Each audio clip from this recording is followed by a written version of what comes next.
Insya Allah kita semua sudah tahu apa yang seharusnya kita ajarkan kepada anak-anak kita. Apa yang ingin Anda sampaikan pada kesempatan kali ini berkaitan dengan bagaimana tata cara, metode mengajarkan kepada anak apa yang hendak kita ajarkan. Contoh, tadi kita sampaikan, berikan teladan yang baik. Kenapa tadi Anda sampaikan, usahakan kita sholat sunnah di rumah. Ana wallah jamaah, hati ana tersentuh sekali, pernah pada suatu malam, ana itu sholat witir. Supaya antum tahu bagaimana pengaruh contoh kepada anak-anak. Anak lagi sholat witir, tahu-tahu anak-anak yang kelas 1 SD perempuan, dia ke kamar mandi. Dari kamarnya ke kamar mandi yang ada di kamar kita. Dia ke kamar mandi, dia sempat berhenti sebelum masuk kamar mandi. Dia ngelihat bapaknya. Terus dia masuk kamar mandi. Lalu dia ke kamarnya lagi. Selang berapa menit, dia ke kamar mandi lagi. Ana nggak tahu dia sedang ngapain. Setelah ana sholat, ana lihat ternyata dia sholat. Dia ambil wudhu. Kemudian dia sholat. Itu jam 2 malam. Karena anak-anak itu belajar dari melihat lebih daripada belajar dari mendengar.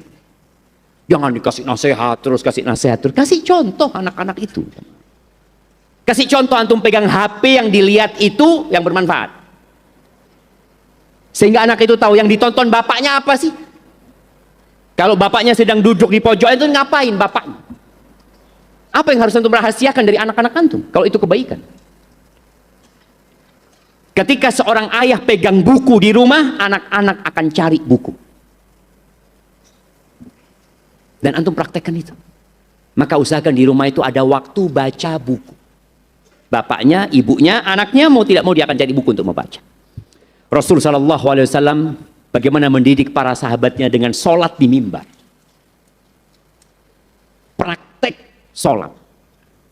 Ketika haji, kenapa beliau naik onta padahal lebih utama jalan kaki dalam perjalanan itu? Di antara hikmahnya agar para sahabat melihat bagaimana tata cara melaksanakan ibadah haji.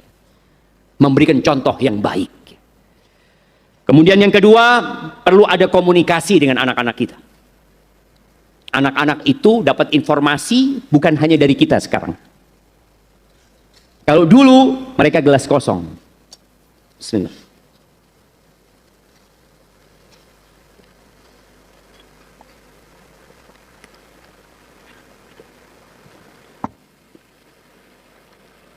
Dulu mereka gelas kosong. Kita yang menuangkan air. Sekarang ada banyak yang ngisi gelas anak kita. Dan itu tantangan kita. Dia nonton sesuatu bersama kawannya. Mungkin antum nggak kasih HP sama dia. Tapi tetangganya pegang HP. Yang menyebabkan kita akhirnya harus duduk berdialog sama anak kita. Kenapa kok nggak boleh ayah? Kenapa kok tetangga boleh? Kenapa dia boleh? Pokoknya anaknya bapak tidak boleh. Nggak bisa. Perlu dialog. Ingat juga di antara pendidikan kita harus mendidik anak kita secara total. Di antaranya pendidikan jasmani. Perlu didik anak kita jasmani. Sebagian orang tua dengan mudah membelikan motor listrik buat anaknya. Memberikan sepeda listrik. Oh, sekarang anak SD umur 7 tahun, 8 tahun, 9 tahun sudah bisa naik motor listrik kemana-mana. Orang tua sedang mempersiapkan anaknya untuk sakit tatkala umur 20-25 tahun nantinya. Nah, kesian anak-anak kita cuma. Tadi perlu ngobrol sama anak kita. Kenapa nak? Dan kita perlu memberikan contoh kepada mereka. Kalau orang tua ngomong sama anak, engkau sekolah naik sepeda. Loh, kawan-kawan naik motor ayah. Loh, bapak naik sepeda. Oh iya. Ada contoh. Kemudian ada dialog. Kenapa nak? Bapak sayang sama engkau. Bapak bisa membelikan engkau HP 20. Bapak bisa membelikan engkau motor listrik ini berapapun yang engkau mau. Tapi bapak sayang dengan tubuhmu. Ketika saatnya dia tumbuh berkembang, dia harus berhenti berkembang. Dialog, ngobrol sama anaknya. Anak-anaknya tambah besar dan Nabi SAW bagaimana ngobrol dengan Ibnu Abbas ya. Mengajarin dia, ngobrol sama Mu'ad bin Jabal ya. Kemudian ingat kasih sayang berikan kepada anak-anak kita. Rasul SAW mencium cucunya. Mencium anaknya. yang udah dewasa mencium Fatimah radhiyallahu taala anha. Nabi melakukan itu untuk memberikan kasih sayang. Kalau sekarang orang tua tidak memberikan kasih sayang kepada anak-anaknya, khususnya yang putri-putri, ada banyak yang akan mengisi kasih sayang itu. Maka biasakan kalau mau tidur mungkin dikunjungin anaknya, dikecup anaknya, ya. Ketika mau berangkat sekolah atau gimana, carilah waktu-waktu anak itu tahu, bapakku ini sayang sama aku. Kemudian jamaah, ya kalau bicara pengaruh teknologi, mau tidak mau orang tua harus pinter juga. Dia tahu apa yang diketahui anaknya, jangan sampai orang tuanya gaptek. Lalu doa. Perbaiki hubunganmu sama Allah, dan orang tua banyak berdoa memohon buat anaknya. Antum akan melihat perbedaan doa Nabi Ibrahim sebelum punya anak dan setelah punya anak. Sebelum punya anak beliau doanya Rabbi habli minas salihin, Rabbi habli minas salihin. Ketika punya anak doanya wajnubni wa baniya an na'budal asnam. Hindarkan aku dan anak-anak keturunanku dari menyembah berhala. Rabbi ja'alni muqimas shalah wa min dzurriyyati. Ya Allah, jadikan aku orang yang mendirikan salat dan dari anak-anak keturunanku. Terus dalam doanya disisipkan anak-anak keturunannya. Maka antum ketika berdoa, sisipkan doa buat anak-anak. Karena yang bisa menjaga mereka adalah Allah Azza wa Jalla. Itu mungkin yang bisa Ana sampaikan. Ana serahkan waktu kepada Dr. Irsyad Hasan hafizahullah taala. Fadhal Ustazana. Bismillahirrahmanirrahim.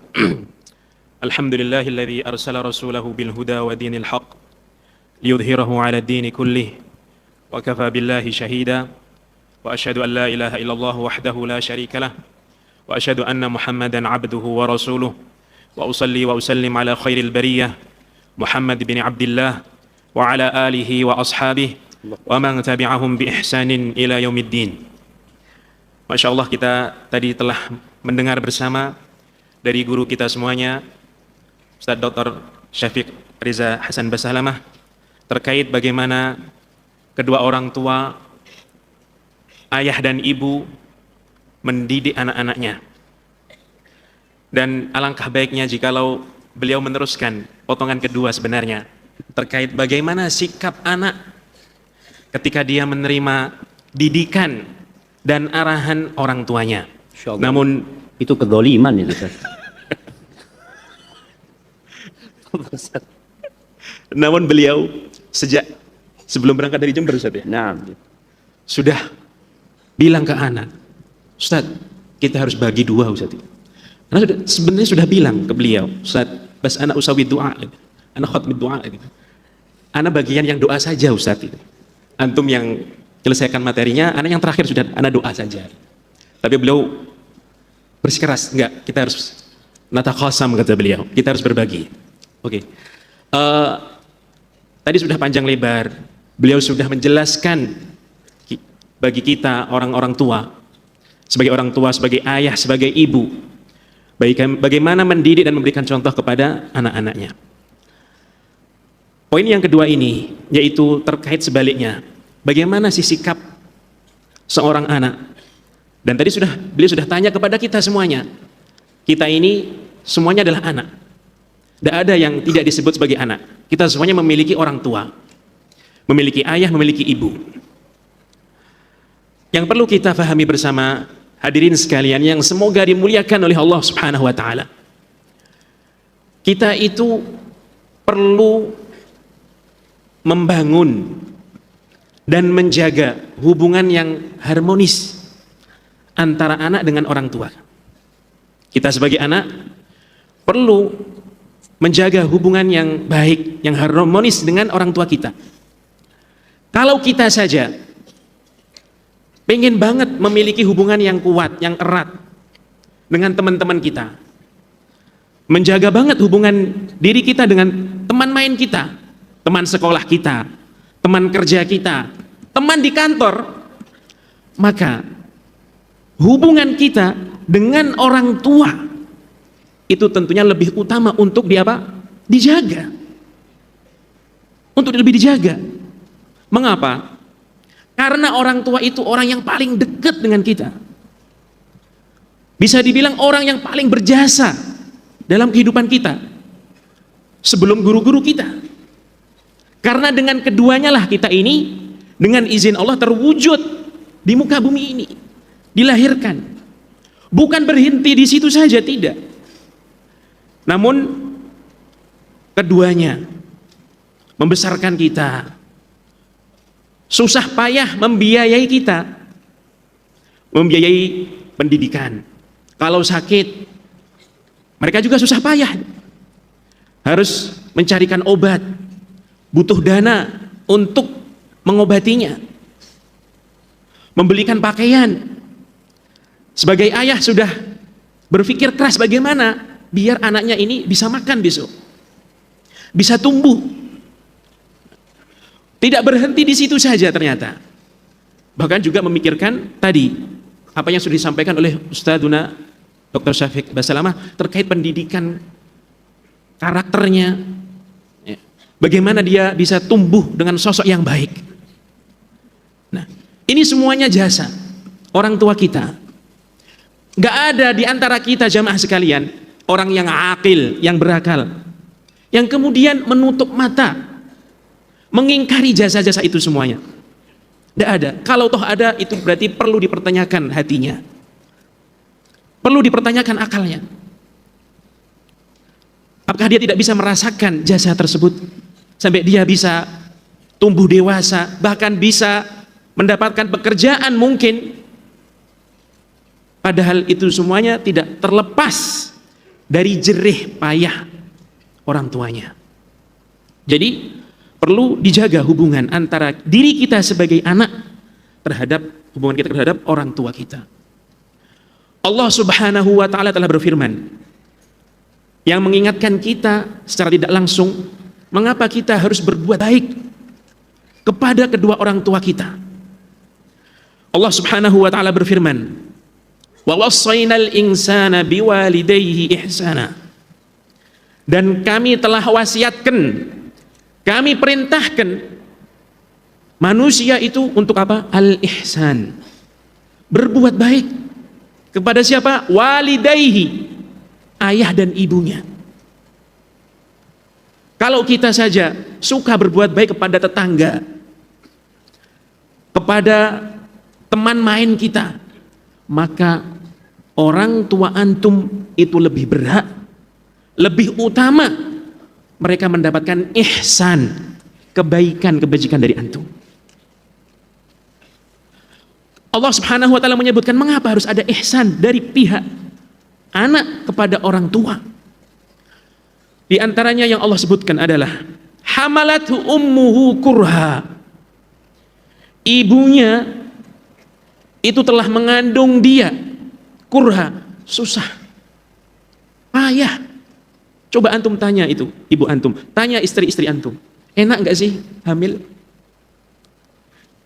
Seringnya wanita kalau diminta suaminya, sayang, saya ingin punya anak lagi. Sama tadi seperti yang sudah disinggung oleh Ustadzuna Syafiq. Rata-rata istri itu ada sifat mungkin, waduh, keberatan untuk hamil lagi untuk kesekian kalinya. Mengapa? Allah Subhanahu wa taala sudah menjelaskan, hamalathu ummuhu kurha. Seorang ibu itu ketika mengandung anaknya itu susah payah. Jangan dianggap enteng. Membawa berapa kilo itu janin beserta dengan cairan yang menyertainya, plasentanya, itu berat. Kemudian Allah Subhanahu wa taala berfirman, wa wada'athu kurha. Bukan cukup hamil saja, enggak cukup mengandung begitu saja kemudian selesai, enggak. Apa yang dihadapi oleh seorang ibu? Melahirkan susah payah juga, bahkan teriak-teriak. Ada sebuah cerita, maaf Ustaz, ada cerita beliau. Ahlan wasahlan.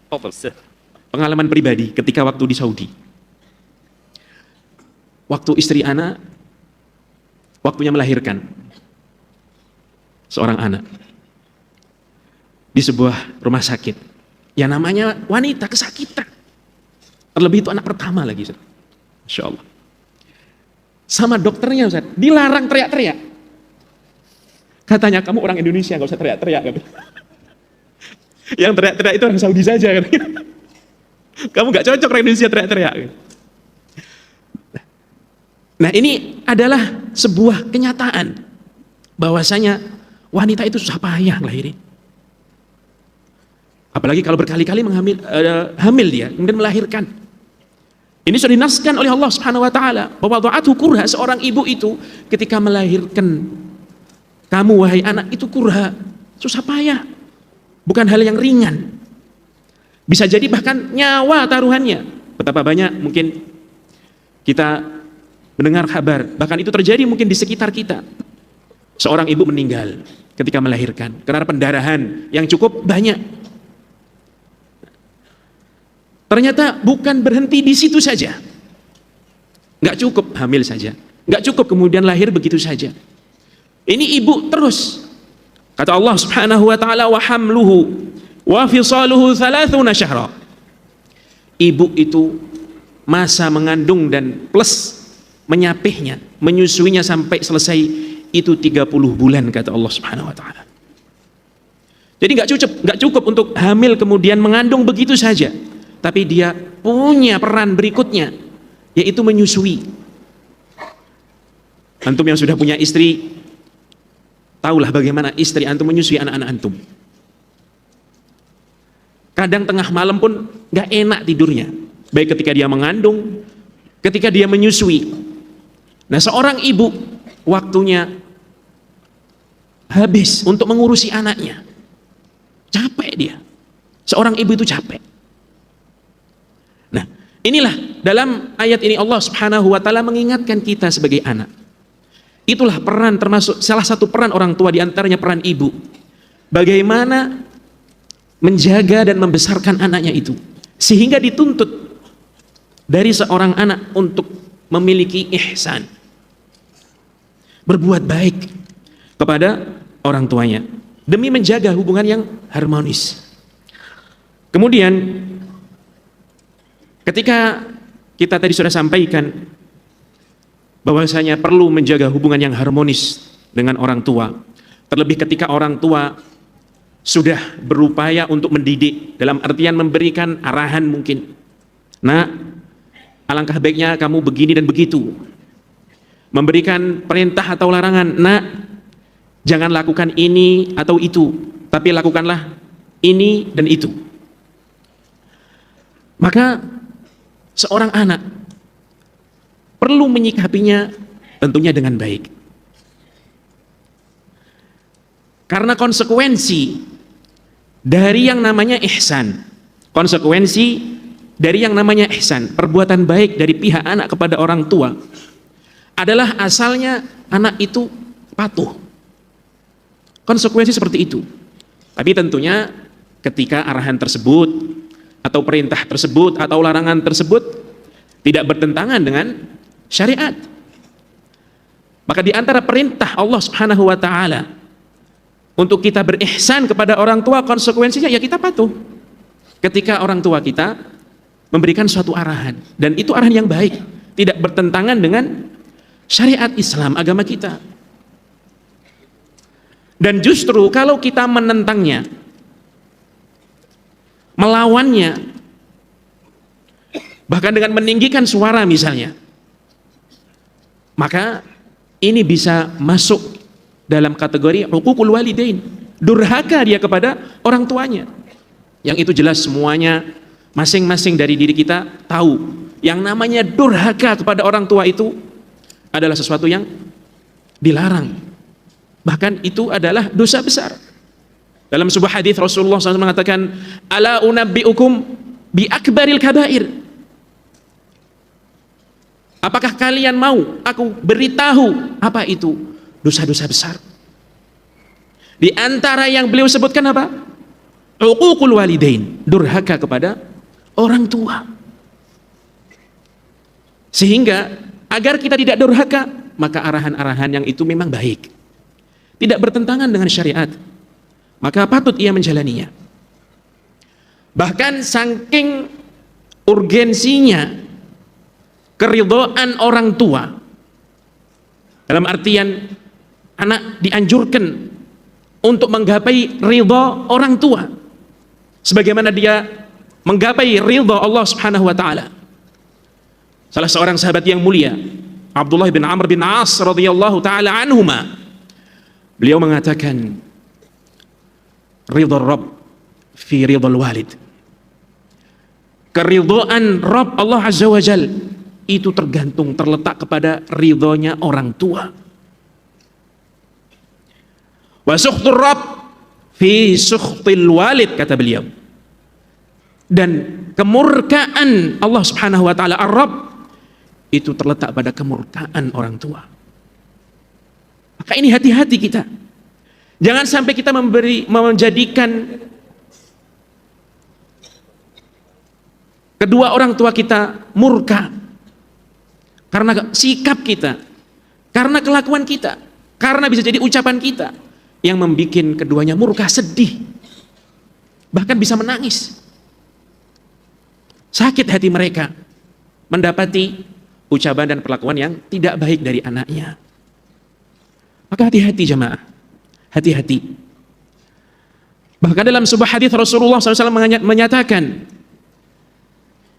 al-walid awsatu abwabil jannah. Orang tua itu adalah salah satu pintu surga yang tengah. Makanya bagi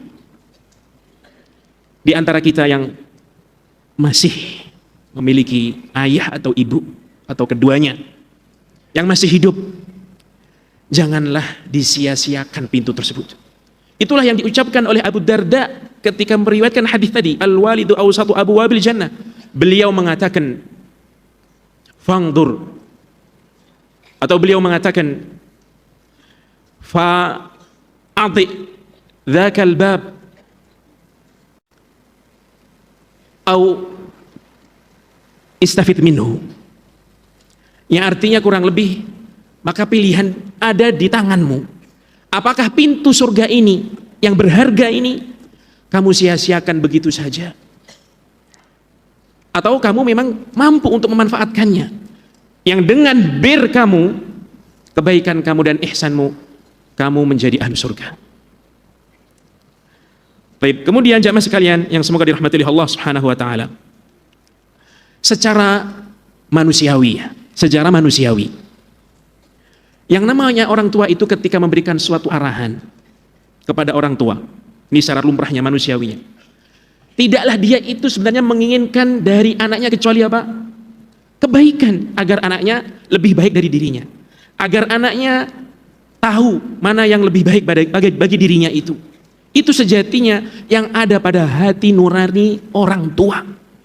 Secara manusiawi seperti itu, lumrahnya seperti itu. Maka ketika kita mendengar sebuah arahan sebagai anak dari orang tua kita, maka kita perlu menyadari poin penting ini.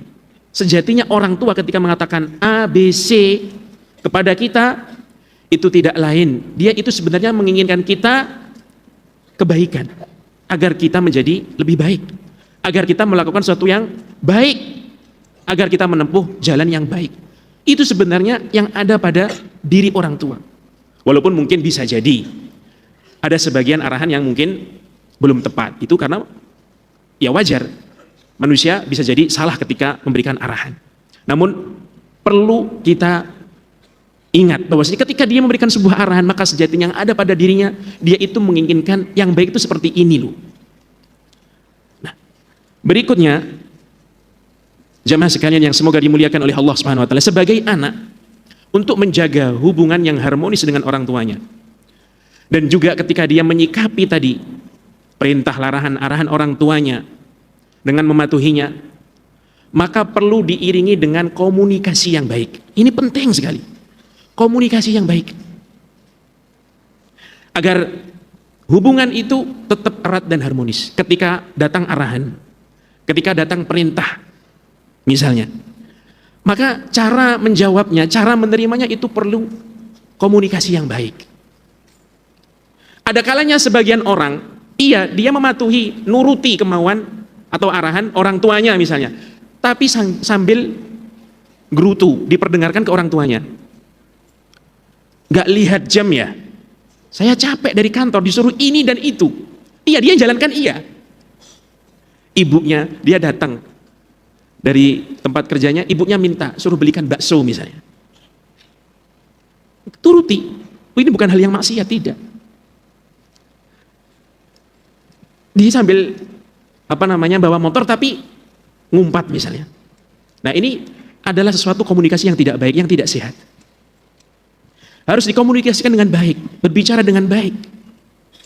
Ketika menerima perintah, larangan, arahan dari orang tua, perlu jawaban baik. Toh kalau misalnya ada sesuatu yang mungkin belum disepakati atau tidak sepakat, bisa dikomunikasikan dengan baik. Maaf Bu, ini sudah jam sekian, gimana kalau setelah saya mandi misalnya? Karena saya baru pulang dari pekerjaan, nggak enak, badan berkeringat.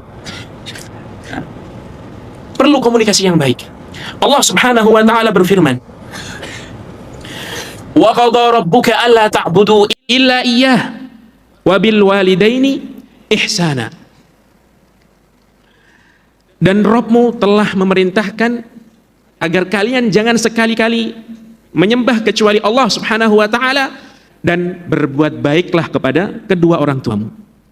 Kemudian Allah Subhanahu wa taala menjelaskan di antaranya ihsan adalah imma yablughanna 'indakal kibara ahaduhuma aw kilahuma fala taqul lahumā uffin wala tanharhuma wa qul lahumā qawlan karīma wahfidh lahumā janāḥadz dhulli minar rahmah.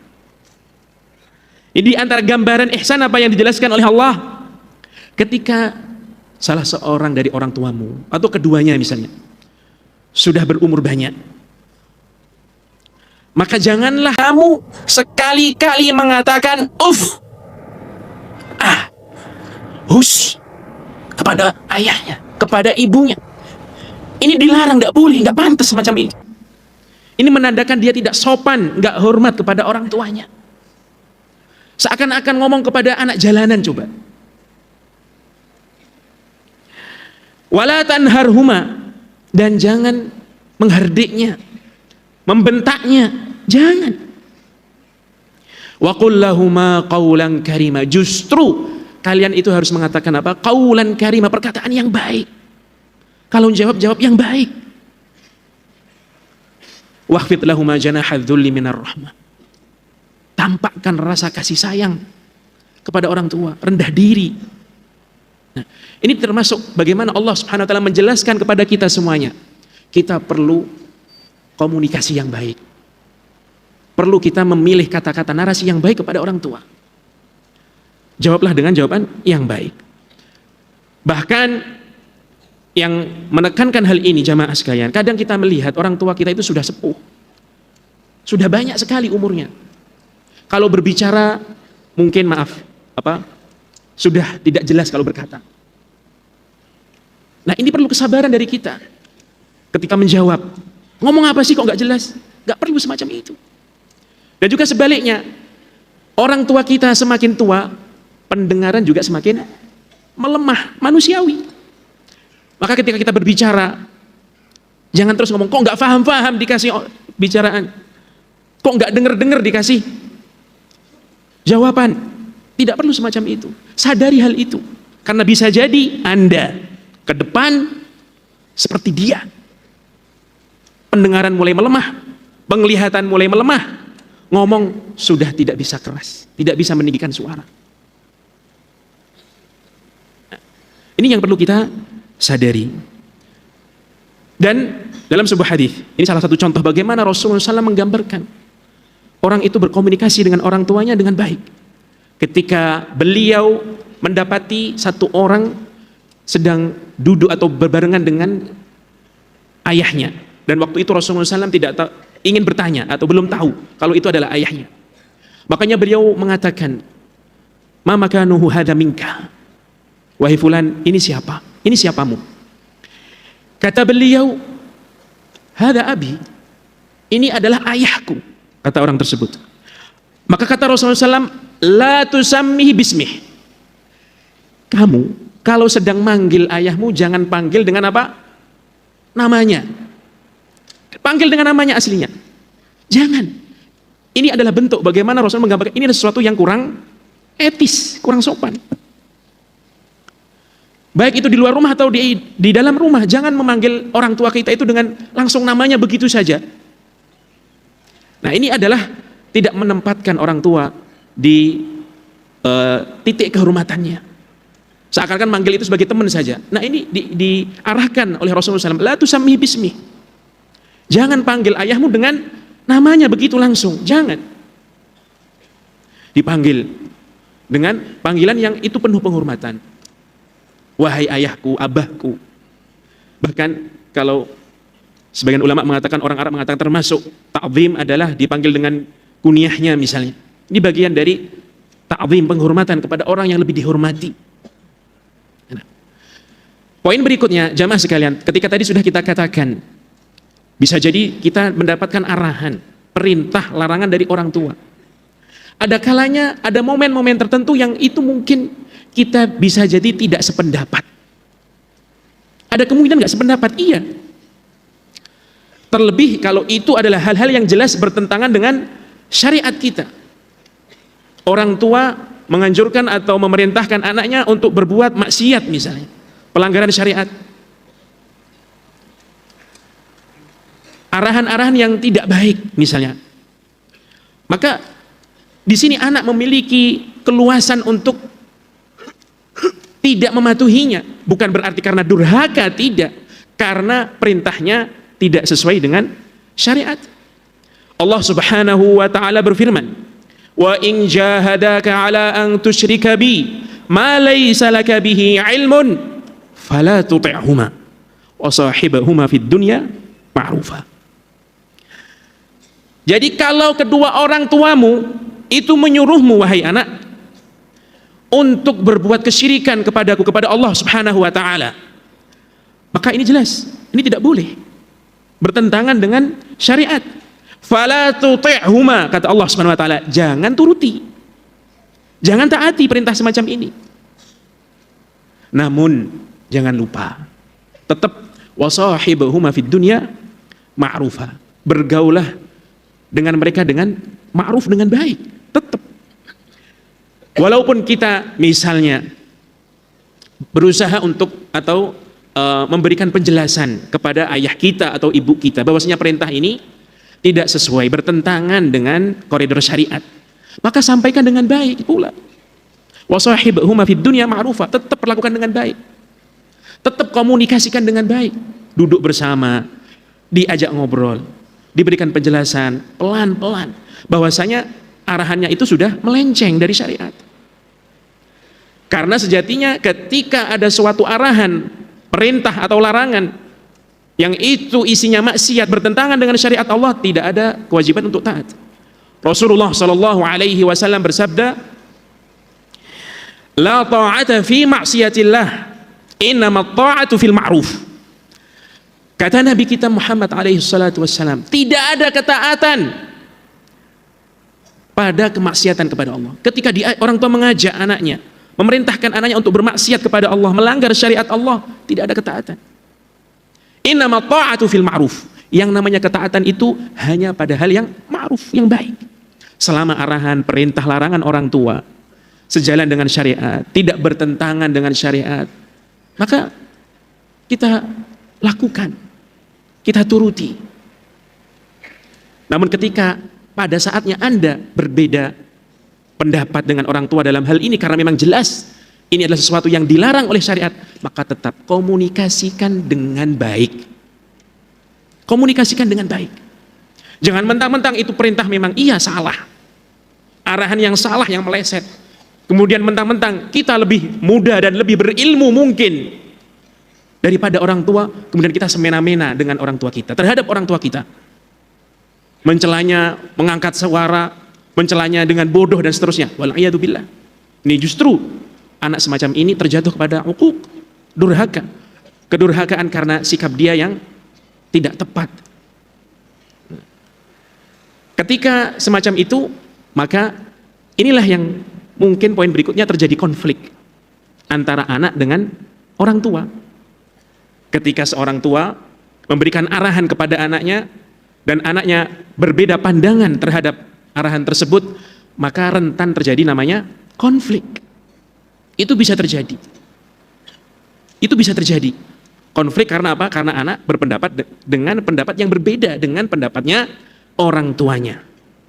Maka tetap untuk mengurai konflik ini, anak harus sadar dia dalam posisi anak. Bukan berarti kemudian pendapat anak selalu salah, tidak. Tetapi tetap komunikasikan dengan baik, itu kuncinya. Makanya dalam sebuah kesempatan, kisah dahulu Abu Hurairah radhiyallahu ta'ala anhu, itu dulu ibunya, umminya itu masih kafirah, masih musyrikah, belum masuk Islam. Dan Abu Hurairah sudah masuk Islam, sudah beriman kepada Rasulullah SAW, termasuk sahabat. Namun pada waktu itu ibunya yang masih hidup waktu itu belum memeluk Islam, belum memeluk Islam. Dan terus Abu Hurairah mendekati ibunya, berkomunikasi dengan ibunya dengan baik, memaparkan Islam pelan-pelan kepada ibunya, berharap ibunya apa? Tertarik untuk masuk Islam, beriman. Namun pada suatu hari ketika Abu Hurairah berbicara dengan ibunya, dan terjadi silang pendapat tentunya, ini muslim dan ini non muslim, ibunya sempat mengatakan sesuatu yang itu tidak enak didengar. Bayangkan, tidak enak didengar. Dan ternyata apa yang diucapkan ibunya itu, kata Abu Hurairah, itu menyangkut sisi Nabi SAW. Makanya beliau mengatakan, fada'autu hal yauma fa asma'atni fi kama akrah ya Rasulullah. Ya Rasulullah, beliau datang kepada Rasulullah sambil nangis. Ya Rasulullah, tadi aku itu berbicara kepada umiku, aku ajak dia, aku dakwahi dia dengan baik terhadap Islam ini. Namun ternyata pada hari ini dia mengucapkan sesuatu yang gak enak aku dengar, yang itu berkaitan dengan dirimu. Abu Hurairah tidak kemudian memukuli ibunya, tidak mengecam ibunya begitu saja, tidak.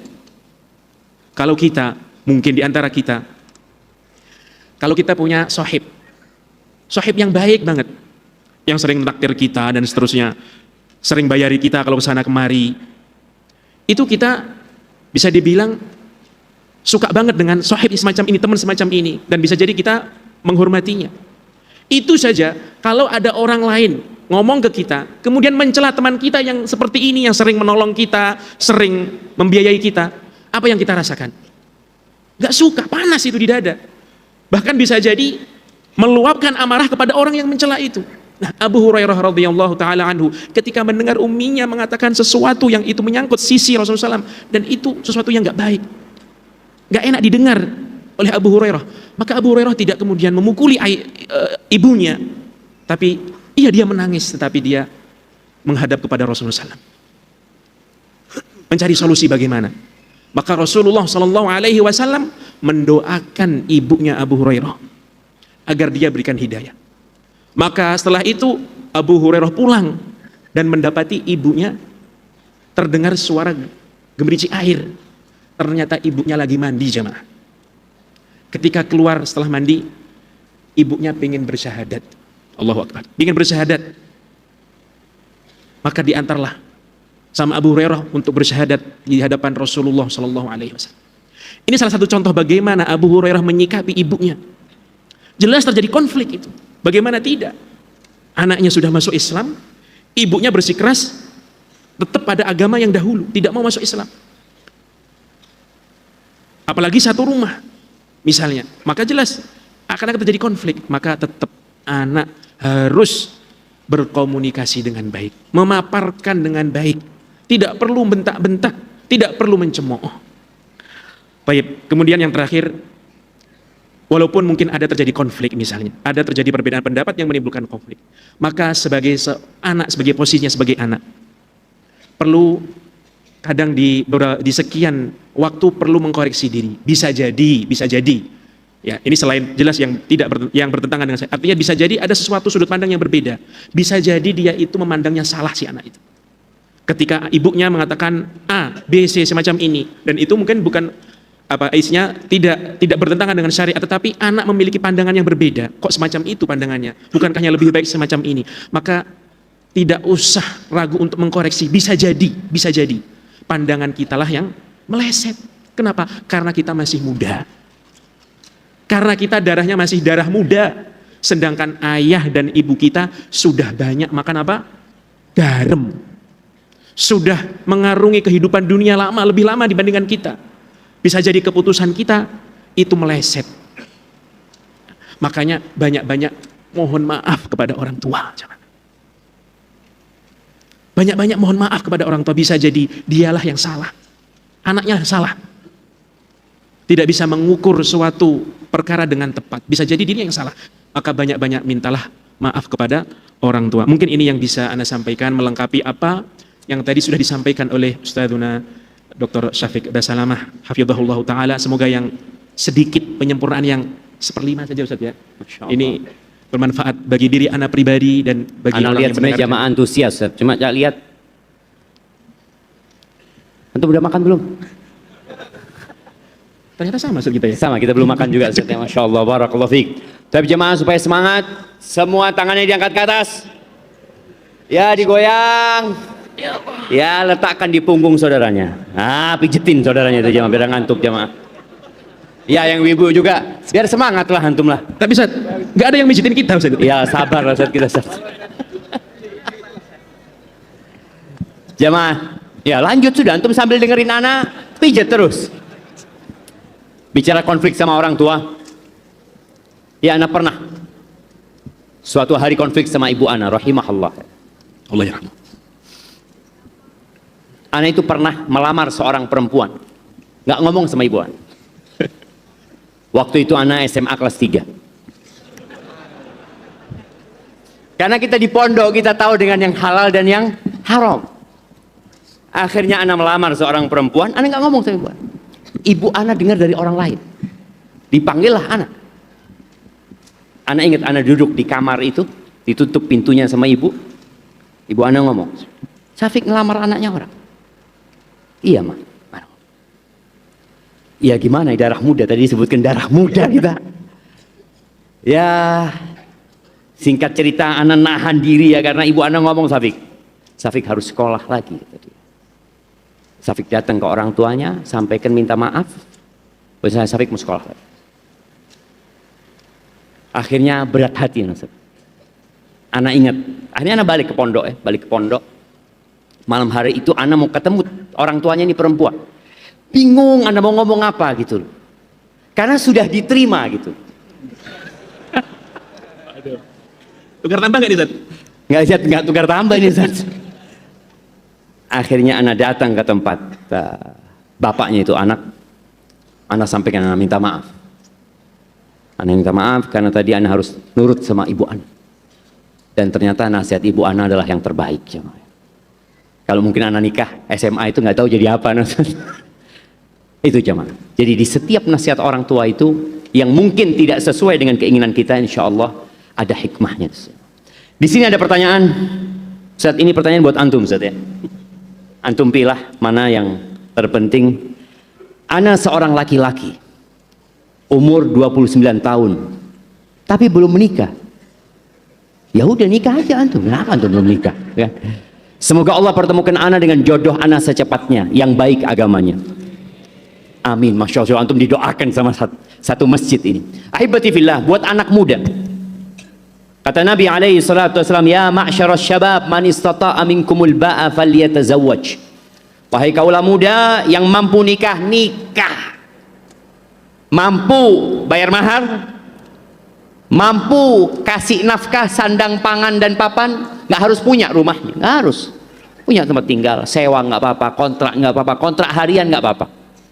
Ngomong sama mertua, saya alhamdulillah punya tempat tinggal, tapi ngontrak 2 hari. Tapi nggak apa-apa, dia berarti mampu untuk 2 hari, karena hari ketiga boleh jadi dia mati, jemaah. Nggak tahu dia. Tapi tadi segera menikah. Kalau antum menunda sampai umur 29 tahun, iya termasuk terlambat. maka segeralah menikah. Kenapa? Kalau pesan ini dari Nabi SAW 1447 tahun yang lalu, sebelum fitnah wanita seperti hari ini, jemaah, bagaimana dengan hari ini? فَإِنَّهُ أَغَدُّ لِلْبَصَرِ وَأَحْسَنُ لِلْفَرْجِ. Karena menikah itu akan membantu orang ini untuk menundukkan pandangannya dan menjaga kemaluannya. Itu fitnah terbesar. Yang nggak mampu ya puasa. Sebelum pertanyaan akan dibacakan Ustaz Dr. Irsyad, ya, Ana mau kasih hadiah aja. Ana mau kasih hadiah buat orang yang tadi waktu Ana menuju ke sini, dia naik motor bersama istrinya di belakang dan anaknya 3 di depan dan nggak pakai helm dong, Ustaz tadi bang. Ana mau kasih hadiah buat beli helm. Mana orang?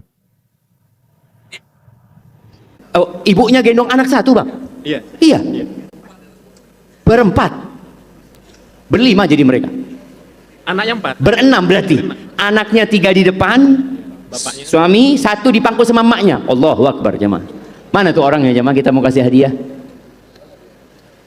Oh Masya Allah, kirimkan hadiahnya. Ya, betul itu? Ah, Masya Allah. Kasihkan hadiahnya. Awas ada fulusnya itu jemaah. Jangan sampai berjatuhan. Kasihkan, jangan. Masya Allah, buat beli helm jemaah.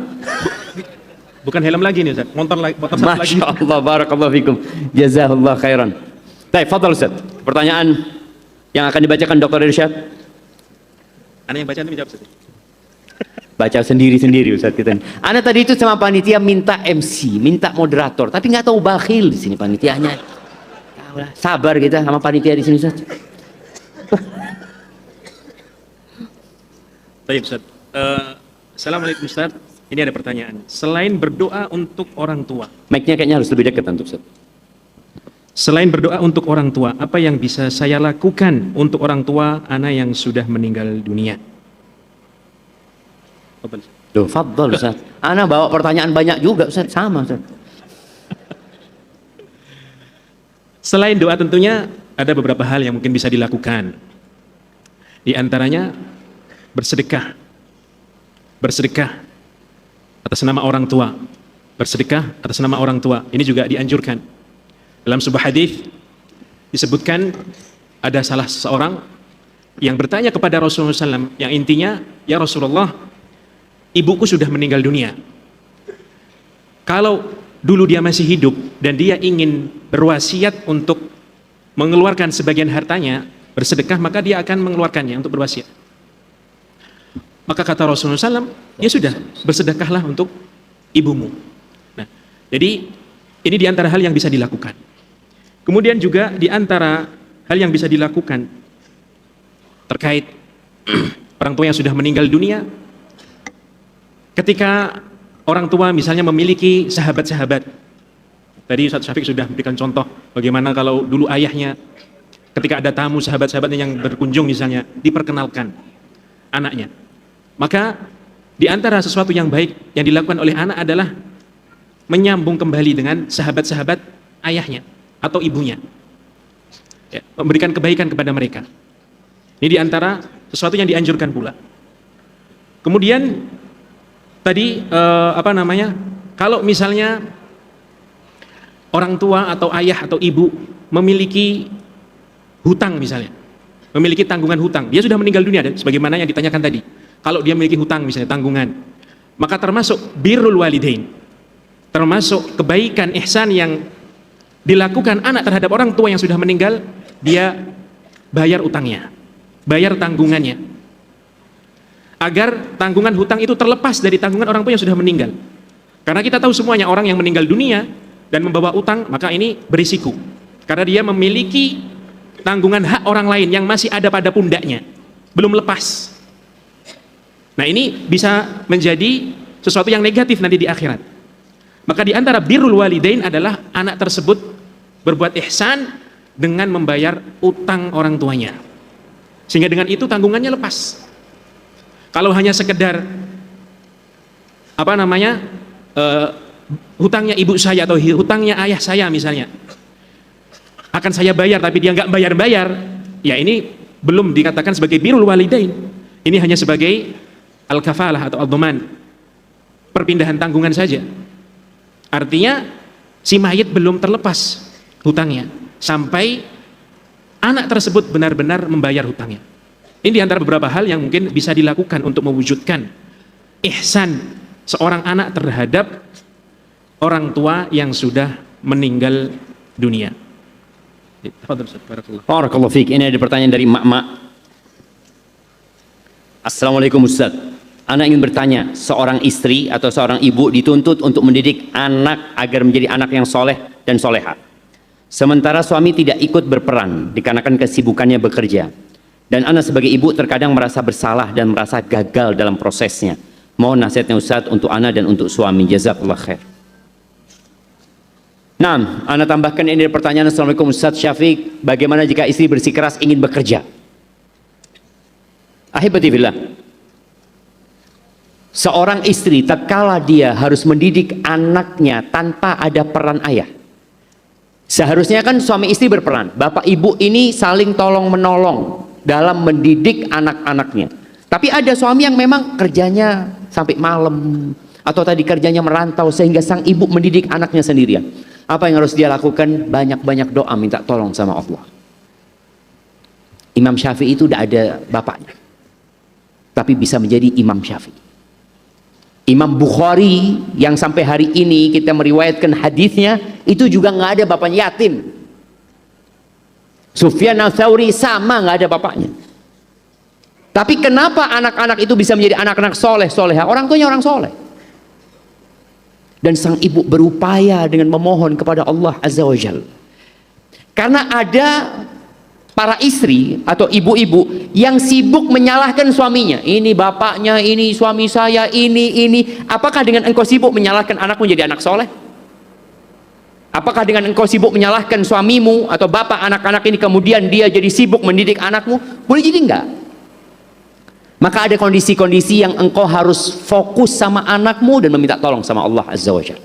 Dan ingat, kullukum ra'in wa kullukum mas'ulun an ra'iyati. Setiap kalian adalah pemimpin dan akan dimintain pertanggungjawaban atas apa yang dia pimpin. Seorang suami pemimpin di rumahnya akan dimintain pertanggungjawaban atas apa yang dia pimpin.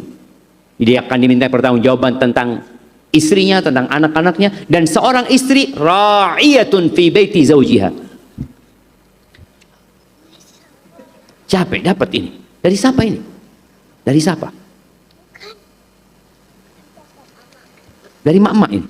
Oh, Masya Allah, perjalanan jauh dia dari mak-mak. Siap, Ustaz kasih air ini, biar nggak kehausan. Duduk situ minum. Nah, ini utusan mak-mak jemaah. Bagaimana perjalanan dia sampai ke sini? Iya, barakallah. Bawa airnya nggak apa-apa. Mau balik lagi? Siap. Mudah-mudahan selamat sampai tujuan.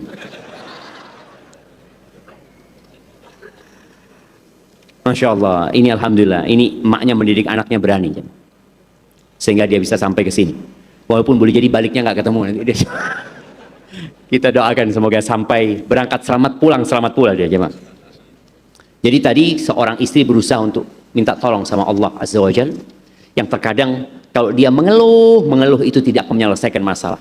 Ada ucapan Ibnu Hibban Al-Busti, dia mengatakan, alal aqil an la yaghtam fa innal ghamma la yanfa'. Orang yang berakal sehat itu nggak pantas dia mengeluh, nggak pantas dia galau.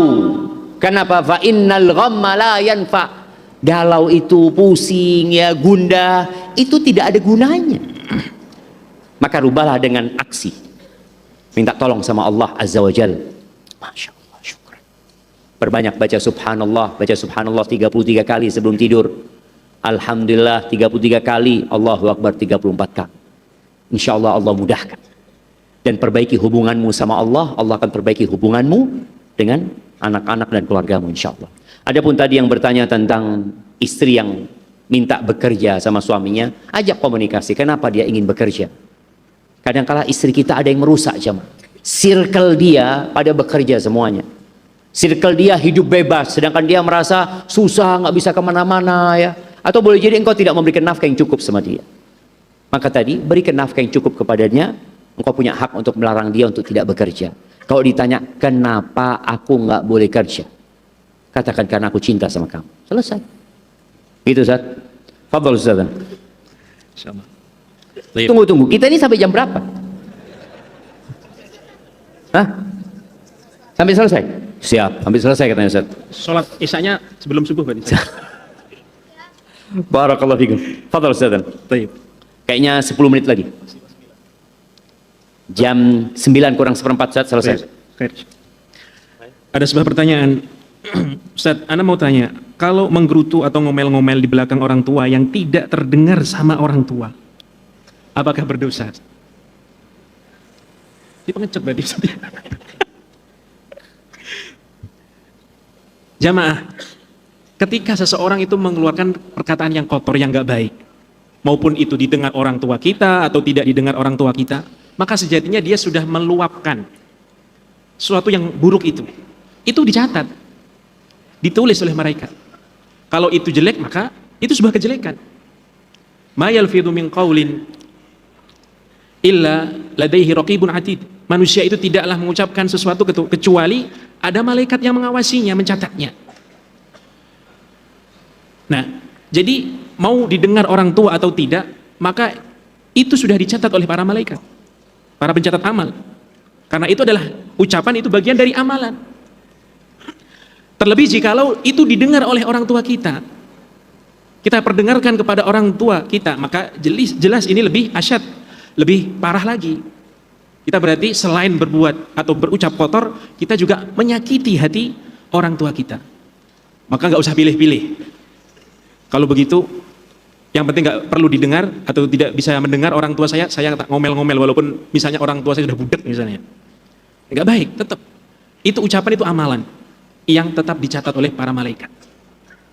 Nah, itu mungkin yang bisa disampaikan. Masya Allah, barakallahu fikum, Ustaz. Ini ada pertanyaan, tolong beri nasihat kepada kami, Ustadz. Kami berbondong-bondong datang ke kajian antum, namun masih bermalas-malasan atau bahkan tidak mengikuti kajian rutin. Hanya senangnya dengan dengar ustadz-ustadz kabir. Barakallahu fikum. Iya, ahibati fillah. Ingat, menuntut ilmu itu la ya'diluhu syai'. Jadi menuntut ilmu itu ibadah yang tidak tertandingi dengan amalan lain. Idza sahhatin niyah. Kalau niatnya benar. Kalau niatnya benar, itu pesan Imam Ahmad rahimahullahu taala. Jadi kalau bicara, oke lah, tabligh akbar itu kajian seperti ini itu hanya untuk memotivasi. Ana datang hanya untuk menjadi penggembira, menyenangkan hati antum. Tapi pada hakikatnya pendidik yang sebenarnya adalah ustadz-ustadz yang memberikan kajian rutin itu. Boleh jadi memang kajian rutin itu ada di banyak masjid, sehingga antum ambillah jadwal, ana mungkin pokoknya sepekan sekali. Nasihatnya tadi, sepekan sekali antum ikut kajian rutin. Ambil kajian rutin itu biasanya ada yang membahas tafsir, ya, ada yang membahas tauhid, bahas fikih, punya kajian rutin. Karena dengan itu ilmu antum akan bertambah dan derajat antum akan diangkat oleh Allah Azza wa Jalla. Tapi kalau cuma datang tabligh akbar habis gitu nggak pernah datang, ya nggak bisa disebut sebagai penuntut ilmu. Apalagi datang cuma bawa kuping, cuma bawa kuping, kertas enggak gitu kan? Ana sudah hafal semua yang disampaikan Ustaz. Nah, tolong oper depan jangan dibuka, bahaya ini Ustaz. Jadi mungkin tadi berkaitan dengan kajian rutin ini juga ana sampaikan kepada para DKM masjid, ya, Masjid Abu Darda, masjid-masjid yang lainnya juga, untuk melakukan promosi yang masif untuk dakwahin. Sampai hari ini antum kalau ngelihat Indomie itu masih iklan sampai hari ini. Tapi kenapa kajian-kajian kita tidak mengiklankan?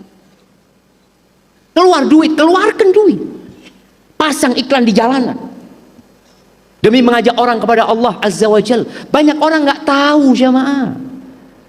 Kita tidak mengiklankannya. Yang sholat di masjid ini itulah yang tahu. Padahal sekarang ada medsos, dan medsos itu ada yang berbayar, ada ads, ya, bayar demi menyampaikan informasi bahwa saya ada kajian.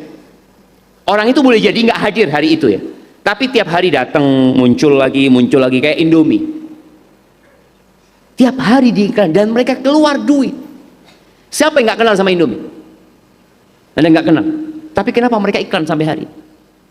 Terus siapa yang kenal dengan kajian rutin? Banyak yang tidak kenal orang-orang. Tapi kita tidak pasang iklan-iklan itu.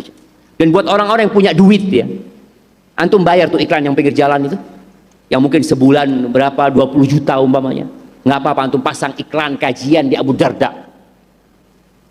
Insya Allah tiap orang datang ke sini lihat kajian itu, lihat iklan itu, antum dapat pahala. Tapi kita kadang-kadang tadi kajian rutin ini tidak digarap seperti tabligh akbar. Ya sudah, yang mau hadir-hadir, yang nggak mau terserah sudah. Yang mau masuk surga silahkan, yang masuk neraka terserah. Gak jamaah.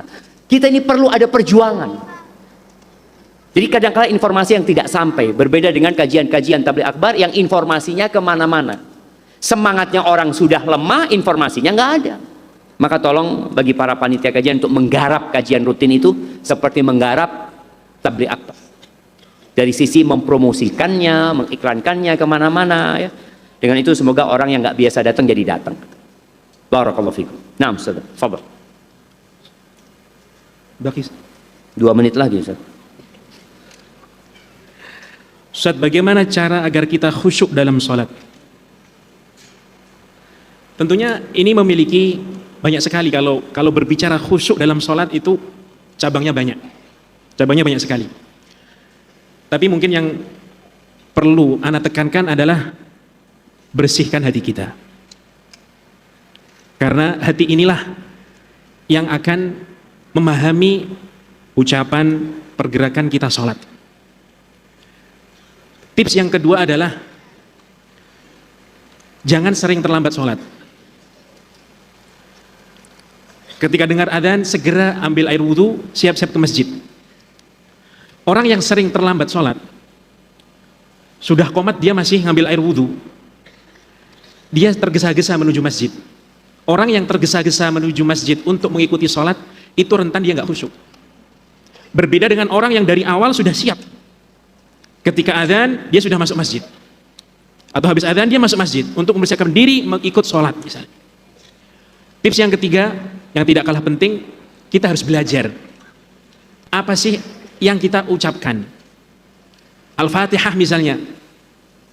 Kita tidak mengatakan harus paham secara terperinci Al-Ahkam Al-Mustanbatah misalnya, hukum-hukum yang digali dari Al-Fatihah, tidak. Tetapi minimal Anda paham secara global bacaan Fatihah itu maksudnya apa. Tasbih Subhana Rabbiyal Azim misalnya, itu maksudnya apa, dan begitu seterusnya.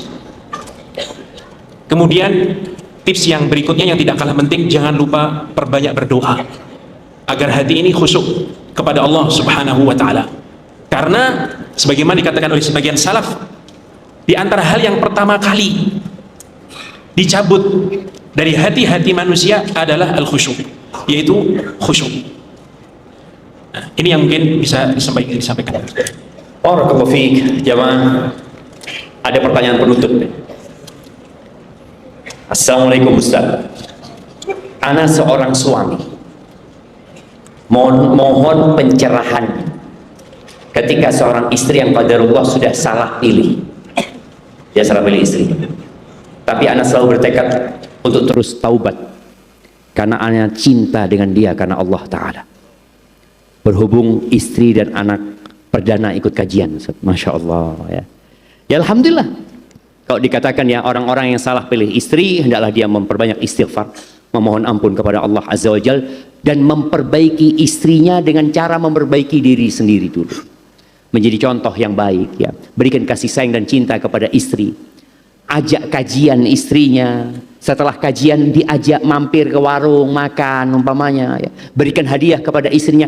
Bikin istri antum tahu bahwa suami yang soleh itu memuliakan istri. Bahwa suami yang ngaji, yang belajar itu akan lebih perhatian sama istri. Dengan cara itu semoga istri antum jadi tahu ketika diajak, dikasih nasihat ya, dan pelan-pelan ngasih tahu istri. Dan terkadang memang ada istri-istri yang sulit untuk diatur. Kita tahu bagaimana cerita Nabi Nuh bersama istrinya, Nabi Lut bersama istrinya. Tapi antum juga lihat bagaimana istrinya Fir'aun, Asiyah binti Muzahim ya. Jadi nasihat ana, alhamdulillah antum ajak dia datang kajian, semoga dia bisa istiqomah terus. Dan sebagai penutup, antum sudah kenal nggak dengan yang kanan kiri antum? Hah? Udah kenal? Ana tunjuk ya. Ana tunjuk. Iya, yang pakai baju pink. Nah, kenal dengan yang kanan antum? Sama kiri antum? Nggak kenal. Kenalan dulu jamaah sebelum kita bubar. Ini juga emak-emak ini. Tolong jangan meninggalkan tempat ini kecuali antum sudah kenal dengan yang kanan kiri antum. Coba salaman, tanya namanya, dari mana dan apa profesinya. Baru kita tutup.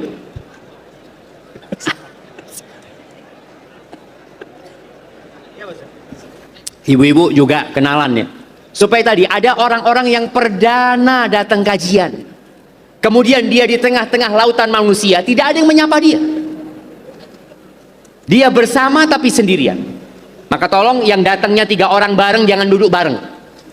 Ketika masuk langsung cari saudara baru, cari kawan baru, dan boleh jadi yang di kanan antum masuk surga lebih dulu daripada antum jamaah. Insya Allah dapat syafaat dari mereka.